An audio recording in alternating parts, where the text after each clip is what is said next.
سبلنا وإن الله لمع المحسنين وصلى الله على سيدنا محمد وعلى آله وصحبه أجمعين. Saudara pengurusi, tamu, syekh dari Suria, saya sebut Syria ini diinggriskan sebutan Arab asli sahih Suria. Jadi kita kena betulkan balik kaedah bahasa Melayu. Saya ucap terima kasih kepada rakan-rakan Ikram dan ada 5 Syurah Kerajaan Negeri selama Waitul Khatir yang patuh mengadakan majlis ini. Apa yang kita dapat ikuti secebis daripada rentetan peristiwa permasalahan yang dihadapi. Ia menunjukkan kelesuan umat. Abdul Rahman bin Khaldun yang dikupas tadi menyebut tentang raison d'être, asas mana-mana pentadbiran adalah pentadbiran yang adil dan bijak. Ada seorang pemikir tahun 30-an dari Suria yang disebut tadi Abdul Rahman Al-Kawakibi. Tidak terlalu terkenal dan saya akan anjurkan insyaAllah selalu menganjurkan satu seminar ringkas seperti kita perkenalkan almarhum Malik bin Nabi, Muhammad Iqbal dulu ya. Sekarang kita kenal karena hujahnya bahawa negara itu harus dipimpin oleh orang yang faham, yang ada akhlak dan ada minat keadilan. Apa yang disebutkan tadi pimpinan Bashar Assad ini contoh. Kata Syekh, la akhlak wala adil, tak ada akhlak dan tak ada keadilan. 150,000 umat Islam dibunuh oleh rejim. Tidak ada suara pemimpin-pemimpin Islam. Sebab itu Syekh Dr. Khardawi, Yusuf Khardawi minta mereka sampaikan maklumat kepada saya juga, bantu kerana kita rasa hampa. 150,000 umat dibunuh oleh rejim Syria, diktator Bashar Assad. Apa kita kena serah Amerika untuk menentukan halal tuju? Amerika kata sokong, kenyataan Wisma Putra sokong. Amerika diam, kita diam. Maknanya kita tidak bebas. Semangat yang dikatakan hurriyah, kebebasan untuk menentukan. Seolah kita tidak apa-apa. Tengok media kita. Syekh sebut bernama, dia kata sampai maklumat sedikit sekali. Sudah 150,000 bapa, ibu, anak muda, bayi dibunuh. Dan kita ada maklumat yang kecil saja. Itu jauh Suria, Rohingya, Myanmar, yang merupakan jiran tidak mendapat paparan yang sepatutnya dalam media. Ini bahaya bila media dikongkong. Ini yang disebut tadi, la akhlak wala adil. Tidak ada akhlak dan tidak ada keadilan. Bashar Assad itu mewakili satu rejim. Dia bukan baru. Dia ikut tradisi bapa dia. Bapa zalim, anak macam Fir'aun. Ya. Saudara mesti ingat, saya masih ingat masa saya masih mahasiswa. Kemudian baru mengasas gelar PKPM, mengasas KABI. Kami hanya dikejutkan masa itu kemusnahan satu kota kerana didukung oleh majoriti penyokong-penyokong gerakan Islam Ikhwan Muslimin. Dan kerana orang itu Ikhwan Islam, maka liputan di dunia terbatas. Liputan di Malaysia zero. Tapi kata ada yang lain, 5 orang Israel ditembak. Berita utama. Jadi sebab itu kita tidak boleh mengharapkan orang lain. Saya hanya nak menyampaikan seruan kita seperti mana yang disebut oleh Saudara Khalid Samad mewakili Tugu Hadi Awang dan PAS. Saya dalam keadilan dan Pakatan Rakyat. Sekarang mintalah gerakan apa saja ikhtiar yang mungkin untuk bantu mereka, ya. Bantu meringankan. Ini hampir Ramadan dan ya saya terkesan sebenarnya memang perkembangan bukan saja di Malaysia ini memang ada masalah, tapi kecil lah dihadapi dengan apa yang mereka hadapi. Kita sekolah Quran ini dirampas kuasa, di sana dibunuh ratus ribu orang. Kita belum lagi bunuh ya, di Suria. Jadi sistem begitu. Sudah bayangkan kalau berlaku di negara barat atau negara bukan Islam, sudah ingat dunia akan diam begitu rupa. Seolah tak upaya nak buat apa-apa. Tahun lalu saya dijemput oleh Perdana Menteri Tayyip Erdogan. Dia jelaskan usaha dia terakhir ada pertemuan 4 mata dengan Bashar Assad.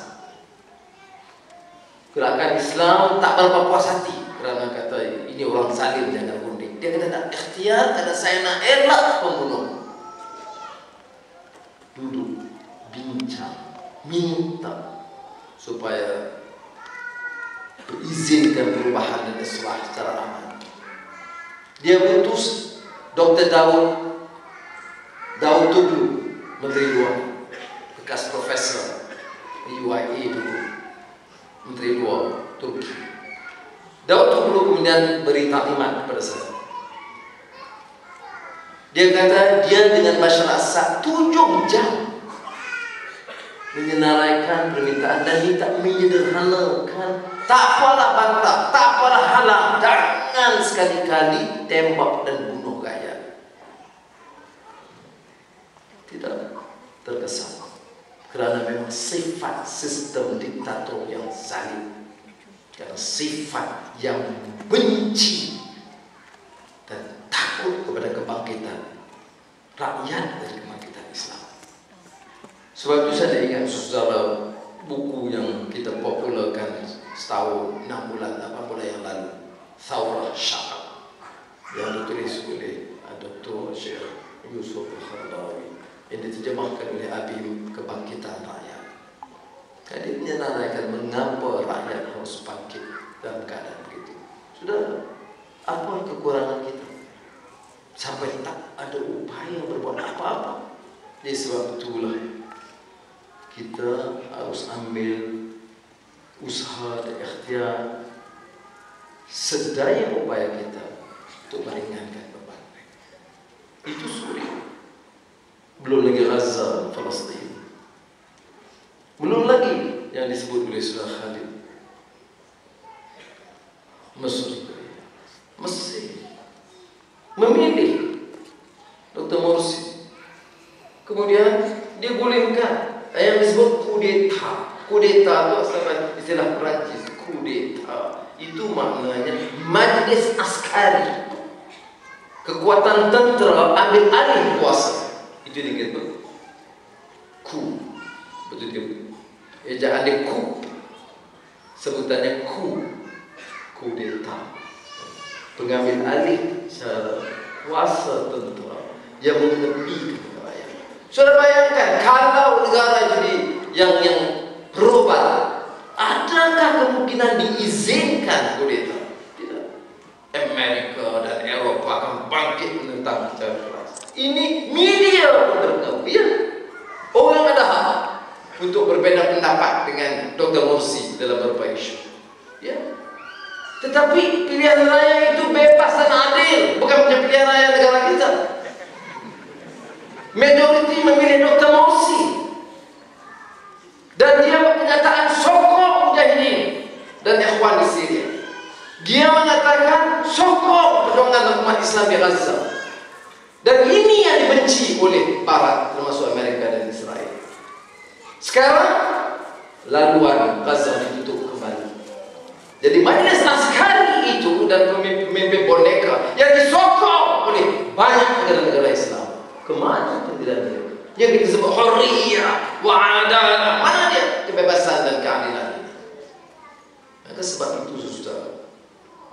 Kita la takhaf wa la tahzan innallaha ma'ana. Kita tidak harus takut betul. Nasrun minallahi wa fathun qarib. Karena keyakinan. Ada orang jangankan di Syria, di Suriah ataupun di Mesir, di Malaysia pun ada rasa Allah letih. Berapa lama menjawab? 3 tahun. Menjawab letih.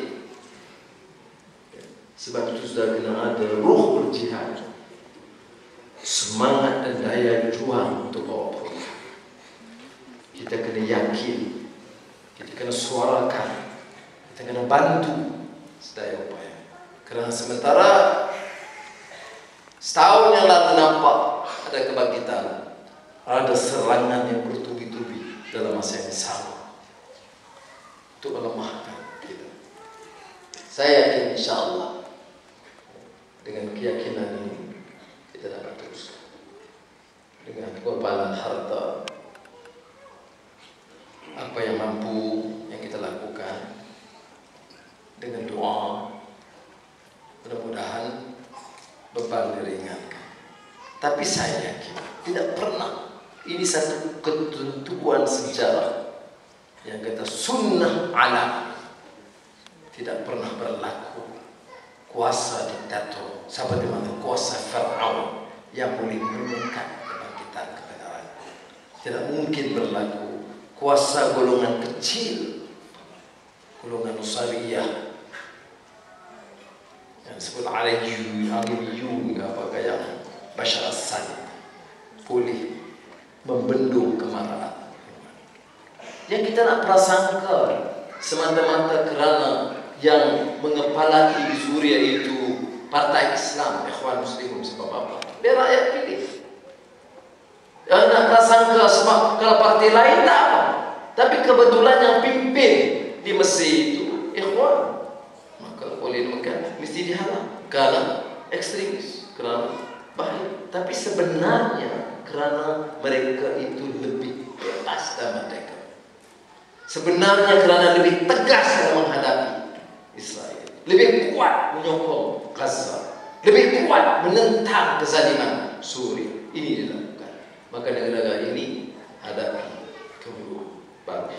Termasuk apa yang dihadapi di Turki, karena satu-satu negara yang paling awal mengiktiraf Mursi dan sekarang menolak kudeta Turki, yang bantah Bashar Assad sebagai negara yang zalim, salah satunya pemimpin dunia.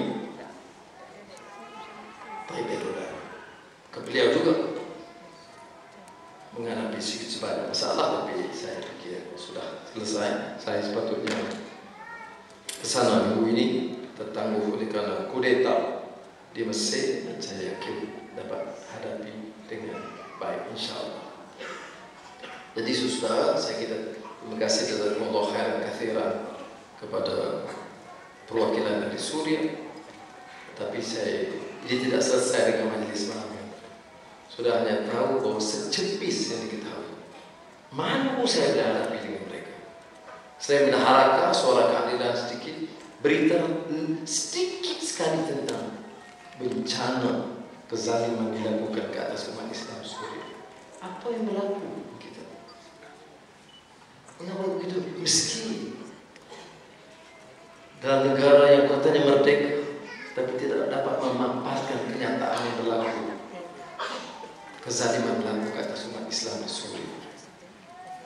Maka kita bagi jaminan insyaAllah sekarang kita mampu untuk menghebahkan, manfaatkan waktu sebaiknya. Jangan ada Twitter, Facebook, social network.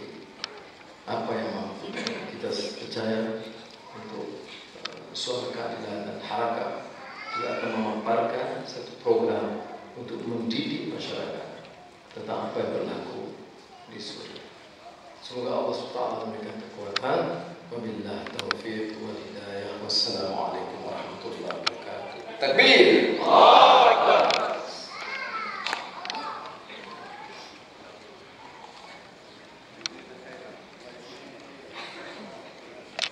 Jazakallahu khairan, saya ucapkan kepada Yang Hormat